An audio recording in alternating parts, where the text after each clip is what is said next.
ሰላም ጤና ይስጥልኝ የጌች ቲቪ ቤተሰቦች እንዴት ናችሁ? ሁሉ ሰላም። እንግዲህ የዓለም ዋንጫ ሊጀምር 2 ቀናቶች ነው የሚቀሩትኝ። በሶስት ሀገራቶች የሚዘጋጀው ይህ ተጠባቂው የዓለም ዋንጫ እንግዲህ ሜክሲኮ እንደዚሁም ካናዳ እና አሜሪካ ናቸው። ዩኤስኤ በትብብር የሚያስተናግዱን ማለት ነው። ስለዚህ በ2022 ካልተሳሳትኩ አርጀንቲና ነበር ያነሳችው። ድጋሚ ታነሳው ይሆን ሌላ ሀገር ያነሳው ይሆን የሚለውን ለመገመት ነው ከቻል ነው በዚህ ቪዲዮ። ስለዚህ ማናት ይቺ እድለኛ ሀገር ቀጣዩን የዓለም ዋንጫ ወይንም አሁን የሚጀምረውን የዓለም ዋንጫ የምታነሳው የሚለውን በግምታችን እዚህ እንጀምራለን ማለት ነው። ስለዚህ የአርሰናል ተጫዋቾች ያሉበትን ሀገር እንደ አርሰናል ደጋፊ የሚደግፍ ደጋፊ ብዙ ሊኖር ይችላል። ከነዛ ውስጥ እንግዲህ እንደምናያቸው ሂንካፔ፣ ቲምበር፣ ዮከሬዝ፣ ኤዜ፣ ማዶኬ፣ ራይስ፣ ሳካ፣ ሳሊባ እንደዚሁም ትሮሳርድ እና ማርቲኔሊ ከዛ ደግሞ ገብርኤል እንደዚሁም እንደምታዩ ካይ ሃቨርዝ፣ ኦዲጋርድ ከኖርዌይ፣ ራያ እንደዚሁም መሪኖ ዙበመንዲ ማለት ነው። ስፔን ላይ 3፣ ኢንግላንድ ላይ 4፣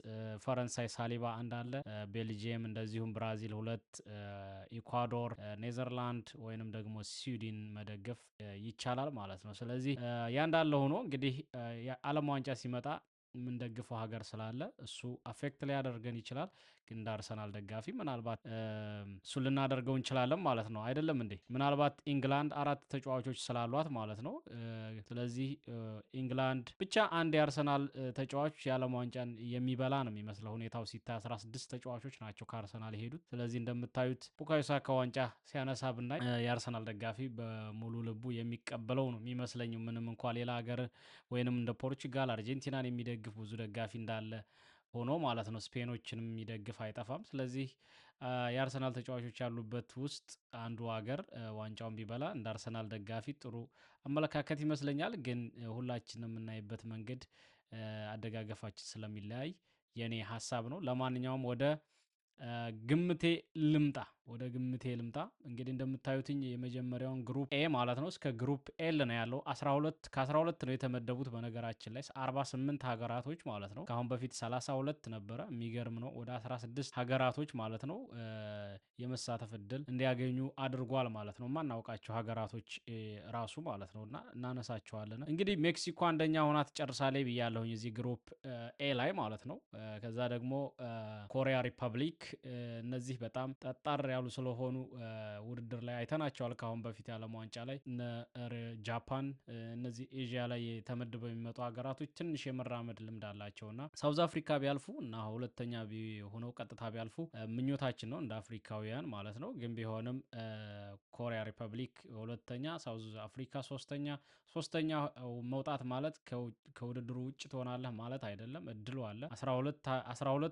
12 ሀገራቶች ሶስተኛ ይወጣሉ። ከ12ቱ 8ቱ ደግሞ አብረው አንደኛና ሁለተኛ ሆኖ ያለፉት ጋር ተቀላቅለው ያልፋሉ ማለት ነው። ወደ ሁለተኛው ግሩፕ ቢ ስንመለስ ካናዳ፣ ቦስኒያ ሄርዞጎቪና እና ኳታር እንደዚሁም ስዊዘርላንድ ነው ያሉት። እንግዲህ ካናዳ በሀገሯ ነው ይሄንን እያስተናገዳቸው ያለችው። ግን ደግሞ ብሔራዊ ቡድኑ በጣም ደካማ ነው። አንቶኒዮ ዴቪስ ብቻ ነው ያለው የባየር ሙኒክ ተከላካይ። ከጉዳት ነው ይድረስ አይድረስ ራሱ ፊት መሆኑን ራሱ እርግጠኛ አይደለም ገና። ግን ቢሆንም እንግዲህ ቦስኒያ ሄርዞጎቪና ጣሊያንን የጣለች አገር ነች። ኳታርም እንደዚሁ የዓለም ዋንጫ የተሳተፈች ባለፈው ያስተናገደችው አንዱ ሀገር ነበረች። ቢሆንም ስዊዘርላንድ በነዣካ እየተመሩ በነ አካንጂ ማለት ነው አንደኛ ምድቡን ይጨርሳሉ ብዬ አምናለሁኝ። ከዛ ደግሞ ቦስኒያ፣ ኳታር፣ ካናዳን አራተኛ አስቀምጣለሁ ማለት ነው። ወደ ግሩፕ ሲ ስንገባ ብራዚል አንደኛ፣ ሞሮኮ ሁለተኛ፣ ስኮትላንድ ሶስተኛ እንደዚሁም ሄይቲ አራተኛ ማለት ነው። እንግዲህ እነዚህ ሄይቲ የሚባሉ ሀገራቶች እንግዲህ ከ40-50 ዓመት በኋላ ነው መሳተፍ የቻሉትኝ። ስለዚህ ይሄ አዲሱ ስኬጁል ወይንም ይሄ 48 ሀገራቶችን የሚያካትተው ጥሩ እድል ፈጥሮላቸዋል ማለት ነው። ከዛ ወደ ግሩፕ ዲ ስንመጣ የኤስኤ፣ ፓራጓይ፣ ኦስትሪያ እና ቱኒዚያ ናቸው ያሉት። ተርኪ ካልተሳሳት ተርኪ ማለት ነው። ስለዚህ ተርኪ ምርጥ ቡድን ነው አሁን ያሉ። ስብስቡ በጣም ጥሩ ነው ያለው። ስለዚህ ተርኪ ወይንም ደግሞ ፓራጓይ አንደኛና ሁለተኛ ማንኛቸው ይጨርሳሉ የሚለው ለእኔ ከሁለት አንዱ ነው። ግን ኦስትሪያን በጣም ምርጥ ናቸው። ባለፈው በኢሮ ላይ ማይተናቸዋል። በጣም አሪፍ የሚጫወት ስብስብ ነው ያላቸው። ስለዚህ ለማንኛውም ተርኪን አንደኛ አደርጋታለሁኝ። እነ ጉለርን ካዲጉሉን ታውቋቸዋላችሁ። ጥሩ ተጫዋች ስላላት ማለት ነውና ከዛ ፓራጓይ፣ ከዛ ኦስትሪያን አስገባለሁ። ኤስኤ አራተኛ ሆና ጨርሳለች ብዬ ነው የማስበው እንደኔ አመለካከት ማለት ነው። ግሩፕ ኤ ላይ እነ ካይ ሃቨርዝ የሚመራው ማለት ነው ሙሲያላን የያዘው ቡድን ጀርመን አንደኛ ይሆናል ብዬ አስባለሁ። ከዛ ኢኳዶር የኢንካፔ ሀገር ሁለተኛ፣ ኮትዲቫየር ሶስተኛ፣ ከዛ ደግሞ ኮርካው የሚባለው የ150 ሺህ ህዝብ ብቻ የሚኖርባት ይቺ አይላንድ አራተኛ ትወጣለች ብዬ አስባለሁ ማለት ነው። ምናልባት ይሄ በህይወታቸው ለመጀመሪያ ጊዜ መሰለኝ ለዓለም ዋንጫ ሲሳተፉ ካልተሳሳትኩ። አሰልጣኛቸውም በእድሜው ትልቁ የዚህ ዓለም ዋንጫ ማለት ነው በእድሜ ትልቁ ተብሎ ተሰይሟል ማለት ነው። ወደ 70 ምናምን አመቱ ነው ያለው። ስለዚህ እንደዚህ ነው የሚሆነው ብዬ አስባለሁ። የግሩፕ ኤ፣ ግሩፕ ኤፍ ኔዘርላንድ፣ ጃፓን እና ስዊድን እንደዚሁም ቱኒዚያ ነው ያለው። ስለዚህ ይሄ ከባድ ነው ይሄ ግሩፕ ለመገመት። ቢሆንም ግን ጃፓኖች በጣም ከባድ ነው የሚሆኑት እንደነገርኳችሁ። እነዚህ ኮሪያ እና ጃፓኖች ሁለቱ ዓለም ዋንጫ ላይ ሁሌም እናያቸዋለን በቅርብ አመታቶች በተለይ ማለት ነው። ግን ስዊድን ደግሞ ጭራሽ እዚህ መጨረሻ ላይ ነው እንደምንም ወደዚህ መሳተፍ የቻሉት ማርች ላይ ወይንም ይሄ አፕሪል ላይ ሲደረግ የነበረው የነ ዮከሬዝ ጎል ታስታውሱታላችሁ። መጀመሪያ መጨረስ አቅቷቸው መጨረሻ ላይ ነው ማለፍ የቻሉት። ስለዚህ ስኳዳቸው ትንሽ ጠንካራ አይባልም ያን ያክል። ስለዚህ ስዊድንን ጠራጠራታለሁ። ግን ቢሆንም ለማንኛውም ኔዘርላንድን አንደኛ ላይ አስቀምጣለሁ። ተከላካዮቻቸው በጣም ጥሩ ናቸው። ቲምበር፣ ቫንዳይክ እና ቫንደቬን እንደዚሁም ቫንሄክ ነው ያላቸው ወደ ቶትናም ሊገባ የሚባለው ተከላካይ ማለት ነው። የፊት መስመሩ ግን በተለይ አጥቂ እዚህ ግባ የሚባል የላቸውም። ዲፓይ ነው የሚሆነው። ብቻ ኔዘርላንድ ከዛ ስዊድን ሁለተኛውን የምታልፍ ይመስለኛል። ጃፓን ሶስተኛ፣ ቱኒዚያ አራተኛ። የአፍሪካ ሀገራቶችን እስካሁን እድል አልሰጠኋቸውም። እንግዲህ ሰርፕራይዝ ቢያደርጉኝ ደስ ይለኛል። እኔ እኛን ወክለው ስለሆነ እየተጫወቱ ያሉት ማለት ነው። ከዛ ግሩፕ ጂ ስንገባ ቤልጅየም፣ ኢጅፕት፣ ኢራን፣ ኒውዚላንድ ነው ያለው ካልተሳሳትኩኝ። ስለዚህ ሁለተኛ ከኢራን እና ከኢጅፕት ከኒውዚላንድ ማንኛቸው ሁለተኛ ሆነው ይጨርሳሉ የሚለው ነው አጠያቂ የሚሆነው። በጣም ከባድ ነው ለመገመት። እዚህ ግን ኢጅፕትን ላስገባት እኔ። ከዛ ኢራንን አስገባና ኒውዚላንድ አራተኛ ሆና ትጨርሳለች። ኒውዚላንድ በጣም ትንሽ ሀገር ነች በነገራችን ላይ 5 ሚሊዮን ህዝብ ያላት ሀገር ነች ማለት ነው። እና የሆነ ተጫዋቻቸው በጣም ሶሻል ሚዲያ ላይ ሲዘዋወር አይታችሁት ይሆናል። ፌመስ አድርገውት ከአርጀንቲና ነው እና ተጫዋቹን በዓለም ዋንጫ በጣም ትንሹ የማይታወቀው ተጫዋች ማን ነው ተብሎ ተጫዋቹን መርጠው አሁን ላይ ፌመስ አድርገውታል በኢንስታግራም ገጹ ማለት ነው። እና ከዛ ግሩፕ ኤች ስንገባ ስፔን አለ። እንግዲህ ስፔን ጥርጥር የለውም ይሄን እንደምታልፈው ማለት ነው። ኬፕ ቨርዲ አለ። ከዛ ሳዑዲ አረቢያ እና ኡራጓይ አለ። ኡራጓይ ሁለተኛ፣ ከዛ በኋላ ኬፕ ቨርዲ፣ ሳዑዲ አረቢያ አራተኛውን ትጨርሳለች ብዬ አስባለሁኝ። ግሩፕ አይ ደግሞ ፈረንሳይ፣ ሴኔጋል። ይሄ የሚገርም ድልድል ነው በነገራችን ላይ የሚገርም ሰርፕራይዝ ሊኖረው ይችላል። ፈረንሳይ አንደኛ ሆና ስለማለፏ ራሱ እርግጠኛ አይደለሁም። ምክንያቱም ሴኔጋልና ኖርዌይ በጣም ከባድ ተጋጣሚ ነው የሚሆኗት። ግን ፈረንሳይን አንደኛ አስቀምጣለሁ። ከሴኔጋልና ከኖርዌይ በጣም ከባድ ነው መገመት። ግን እኔ ለሴኔጋል እድሉን ልስጥ እዚህ። ከዛ ኖርዌይ ሶስተኛ፣ ኢራቅ አራተኛ። ምክንያቱም ሶስተኛ የሆኑት ሀገራቶች አሁንም የማለፍ እድል አላቸው። በነገራችን ላይ እንደነገርኳችሁ ከ12ቱ 8ቱ ሶስተኛ ሆነው የወጡ ይቀላቀላሉ አንደኛና ሁለተኛ የወጡት ጋር ማለት ነው። ከዛ አርጀንቲና ግሩፕ ጄ ነው እንግዲህ አርጀንቲና፣ አልጄሪያ፣ ኦስትሪያ ካልተሳሳትኩኝ፣ ከዛ ጆርዳን ያሉትኝ። አርጀንቲናን አንደኛ አስቀምጣለሁ እዚህ። ከዛ እዚህ ላይ እቺ ከባድ ሀገር ነች ኦስትሪያ። በነገራችን ላይ ጥሩ ቡድን ያላት ሀገር ነች። ስለዚህ እሷ፣ ከዛ አልጄሪያ፣ ጆርዳን ይሆናል ማለት ነው። ከዛ እዚህ ደግሞ ፖርቹጋል፣ ካምቦዲያ ካልተሳሳትኩ፣ ኖ ካምቦዲያ ሳይሆን ኮንጎ፣ ዲሞክራቲክ ሪፐብሊክ ኮንጎ ማለት ነው። ፖርቹጋል ግን ከኮንጎ እና ኮሎምቢያን አስገባለሁ። ኮንጎ፣ ኡዝቤኪስታን አራተኛ። እንግዲህ እነዚህ ሀገራቶች ናቸው እንዲሳተፉ እድል የፈጠረላቸው። ኡዝቤኪስታን ካልተሳሳትኩ የማንቸስተር ሲቲ ተከላካይ መሰለኝ የሚመራት ሀገሪቱን። እና ከዛ ውጭ እንግዲህ እንግላንድ ግሩፕ ኤል ላይ ነው የምትገኘው ክሮሺያ እና ጋና እና ፓናማ ጋር ማለት ነው። ስለዚህ በቀላሉ እንደምታልፍ ይጠበቃል። ክሮሺያ ጋና የሚለው ነው የሚከብደው እዚህ። ጋናን ላስቀምጥ። እዛ ክሮሺያ ሶስተኛ ሆና ታልፋለች ብዬ አስባለሁ ማለት ነው። እዛ ቀጣዩን ስቴጅ 8 መምረጥ አለብን። አሁን እዚህ ከ12ቱ እንደነገርኳችሁ 12 ቡድኖች 8ቱ አብሯቸው ይቀላቀላል እና ማን ያልፋል የሚለው እዚህ ላይ ክሮኤሽያ ታልፋለች ብዬ አስባለሁ። ጃፓንም እንደዚሁ። አውስትራሊያ አታልፍም ብዬ ጨዋታ ኳስ ላይ ብዙም አይደሉም፣ ሌላ ውድድር ላይ ነው። ኖርዌይ ሹርሊ፣ ኮት ዲቫዮርን፣ ስኮትላንድ፣ ኮንጎ፣ ሳውዝ አፍሪካ፣ ኬፕ ቨርዲ። ኔክስት ወደ ኖክአውት ስቴጅ እየገባን ነው አሁን። ኖክአውት ስቴጅ ጀርመን ከስኮትላንድ ደርሷቸዋል። ጀርመን እንደምታልፍ እንጠብቃለን እዚህ። ከዛ ፍራንስ እና ጃፓን፣ ፈረንሳይ፣ ኮሪያ እንደዚሁም ቦስኒያ ሄርዘጎቪኒያ። እዚህ ላይ ቦስኒያ ታልፋለች ብዬ አስባለሁ፣ በነ ዤኮ የምትመራው ማለት ነው። ጣሊያንን የጣለ ቡድን ነው ያላቸው። በጣም የሚገርም ቡድን ነው። በደንብ አፕሮች ካደረጉት ማለት ነው ውድድሩን እና እነሱ ያልፋሉ ብዬ አስባለሁ። ኮሪያን ይጥላሉ። ከዛ ኔዘርላንድ ከሞሮኮ ነው የሚሆነው። እዚህ ላይ እኔ ለኔዘርላንድ ነው የምሰጠው። ኔዘርላንድ በነገራችን ላይ ብዙ እያጣጣሏት ነው የሚገኘው፣ ግን እኔ በዚህ ውድድር ሰርፕራይዝ የምታደርገን ሀገር ነች ብዬ ነው የማስበው። ከዛ ውጭ እንግዲህ እንደምታዩ ኮሎምቢያ እና ጋና ይኖራል። ኮሎምቢያ እንደምታልፍ ይጠበቃል። ስፔን እዚህ ጋር፣ ቱርክ፣ ዋው ተርኪ ከኖርዌይ ነው የሚሆነው ይህ ጨዋታ። ዋው ከባድ ነው የሚሆነው ይህ ጨዋታ፣ ለመገመት ራሱ ይከብዳል። ግን ለኖርዌይ እድሉን እሰጣለሁ እዚህ። ቤልጅየም ከሳውዝ አፍሪካ፣ ቤልጅየም ታልፋለች። ብራዚል ከስዊድን፣ ብራዚል ሹርሊ። ከዛ ሴኔጋል ከኢኳዶር፣ ሴኔጋል ታልፋለች። በነገራችን ላይ ኢኳዶር ከባድ ቡድን ነው፣ ግን ሴኔጋልም እንደዚሁ የሚጠበቅ ስለሆነ ነው እንጂ ኢኳዶር በጣም የማይታለፍ ተከላካዮቻቸው በተለይ ጎል አይገባባቸውም። ሜክሲኮ ትራምዳለች ወደ ኖክአውት ስቴጅ ወደ 16ቱ ብዬ አስባለሁ። ኢንግላንድ ዲሞክራቲክ ሪፐብሊክ ኮንጎን ትጥልና ሜክሲኮ ጋር ትጣመራለች። አርጀንቲና ከኡራጓይ፣ ኡራጓይን ታሸንፋለች አርጀንቲና።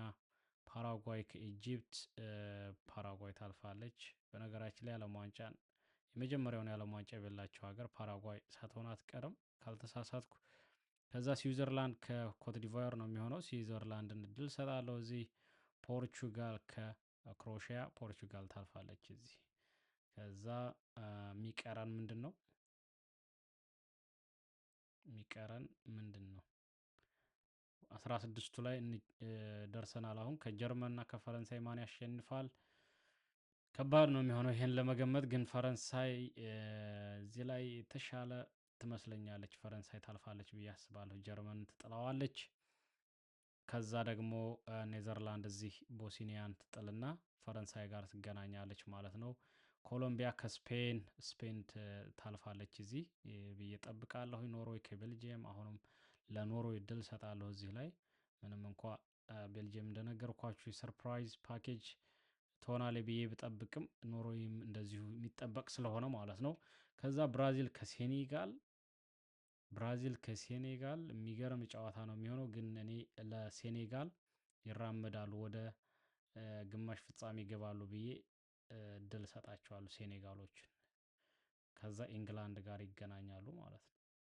የሚገርም ነው የሚሆነው የጨዋታ በእውነት። ይሄ ውድድር መጨረሻ አካባቢ የሚገርም ነው የምናየው፣ የሚገርም ጨዋታ ማለት ነው። መጨረሻ አካባቢ መጀመሪያ እንኳ ብዙ ጨዋታዎች ስለሚደረጉ ይደብራል መጀመሪያ አካባቢ። ለማንኛውም ከፈረንሳይ እና ከኔዘርላንድ ፈረንሳይ ታልፋለች እዚህ ወደ ግማሽ ፍጻሜው ማለት ነው። ከዛ ስፔን ኖርዌይ፣ ስፔን ትጥለዋለች ኖርዌይን። ከዛ የሚሆነው እንግዲህ ቀጣዩ ሴኔጋል ከኢንግላንድ ነው የሚሆነው። ኢንግላንድ እዚህ እድል ሰጣቸዋለሁ፣ ግን ሴኔጋል በእውነቱ እስከ ፍጻሜ ብትጓዝ እንዴት ደስ ባላይ ነበር ማለት ነው። አርጀንቲና ከፓራጓይ፣ አርጀንቲና ታልፋለች እዚህ። ፖርቹጋልን ነው የምሰጣት እዚህ ከስዊዘርላንድ ማለት ነው። የሚገርም ነው አያችሁታ። ፖርቹጋል ከአርጀንቲና ሲገናኙ ግማሽ ፍጻሜ ያበደ ነው የሚሆነው፣ ያበደ ነው የሚሆነው።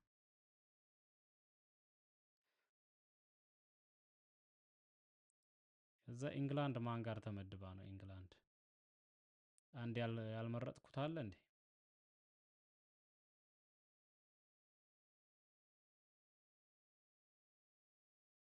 ምንድን ነው እየተካሄደ ያለው እዚህ ጋር? ኢንግላንድ ለማንኛውም ግማሽ ፍጻሜ ስፔን ከፈረንሳይ፣ ስፔን ታልፋለች ብዬ አስባለሁኝ። ከዛ እዚህ ጋር አርጀንቲና ከፖርቹጋል እንግዲህ የመሲ ቡድን ባለፈው የዛሬ 4 ዓመት ማሸነፍ ችለዋል። ጥሩ ቡድን አላቸው። አሁንም ጥሩ ስኳድ ነው ያላቸው። ከልባቸው ነው የሚጫወቱት ሜዳ ላይ። የአርጀንቲናዎች ትንሽ ለየት ይላሉ ሀገራቸው ሲጫወቱ። ግን ቢሆንም እኔ በዚህ አመት ለፍትህ እንዲሆን ለእግር ኳስ ማለት ነው። ያ ብቻ ሳይሆን ፖርቹጋል ጥሩ ስብስብ አላት ሲጀመር እነ ብሩኖ ፈርናንዴዝ እንደዚሁም እነ ቪቲኒሃ ብዙ ብዙ ማለት ይቻላል ጥሩ ጥሩ ተጫዋች ስላላቸው እነ ኔቬስ ተከላካይም አሉ።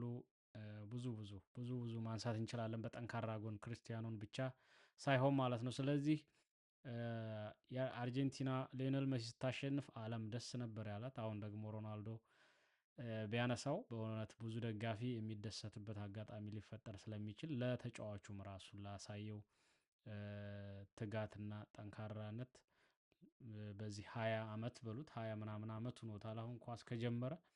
ስለዚህ ይገባዋል ብዬ አስባለሁኝ። ፖርቹጋል ታልፋለች ብዬ አስባለሁ። ከዛ እንደምታዩት እንግዲህ ሰሚ ፋይናል ኢንግላንድ ከፖርቹጋል ተገናኝታለች። እዚህ ጋር ደግሞ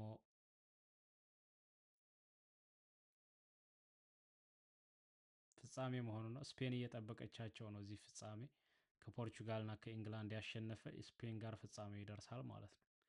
ስለዚህ ኢንግላንድ ፖርቹጋል ከባድ ነው መገመት በእውነት ከባድ ነው የሚሆነው። ኢንግላንድ ከፖርቹጋል ኢንግላንድ እንደ አርሰናል ደጋፊ 4 ተጫዋች ነው ያላቸው። ደክላን ራይስ ወይ ቡካዮ ሳካ፣ ማዶኬ እና ኤዜ እዛ ናቸው ያሉት። በተለይ ራይስ የዓለም ዋንጫን ጨብጦ ማየት ደስ ይላል፣ እነ ሳካን ማለት ነው። ግን ሮናልዶም እንደዚሁ እነ ብሩኖም ከባድ ጨዋታ ነው የሚሆነው። ግን እዚህ ላይ እኔ መገመት በጣም ይከብዳል። በጣም መገመት ስኳዱ ጠንካራ ነው የኢንግላንድም ፖርቹጋልም እንደዛው። ደግሞ ጉዳት ሊኖር ይችላል እዛ ግማሽ ፍጻሜ እስከሚደርሱ ድረስ የተጫዋቾች ጉዳት ብዙ ብዙ ነገር አፌክት ሊያደርገው ይችላል። እኔ ግን ለኢንግላንድ እሰጣታለሁ። እዚህ በጣም ክሊክ ካደረጉ ጥሩ መጫወት ከጀመሩ ኢንግላንድ በእውነቱ ፖርቹጋል ልጥላት ትችላለች ብዬ አምናለሁ ማለት ነው። ስለዚህ ፍጻሜው የሚሆነው እንግዲህ እንደምታዩትኝ በኒውዮርክ ነው የሚሆነው። በጣም ምርጥ ስቴዲየም ነው አሉ። እንግዲህ ስፔን ከኢንግላንድ ፍጻሜ ጁላይ 19 ላይ ይደረጋል ማለት ነው። እንደምትመለከቱት እና ከስፔንና ከኢንግላንድ ማን ያሸንፋል? ከባድ ነው የሚሆነው ከባድ ነው የሚሆነው። እዛው ስንደርስ ነው የምናየው። ግን ኢንግላንድ የዓለም ዋንጫን ታሸንፋለች ብዬ መጨረሻ ግምቴን እሰጣለሁ ማለት ነው። እኔ የእናንተን ግምት አስቀምጡ። ሰርፕራይዝ የምታደርገው አገር ማነች ለእናንተ? እኔ እንግዲህ እንደነገርኳችሁ ኔዘርላንድ ብዙ ልትጓዝ ትችላለች ብዬ እጠብቃለሁኝ ለእኔ ማለት ነው።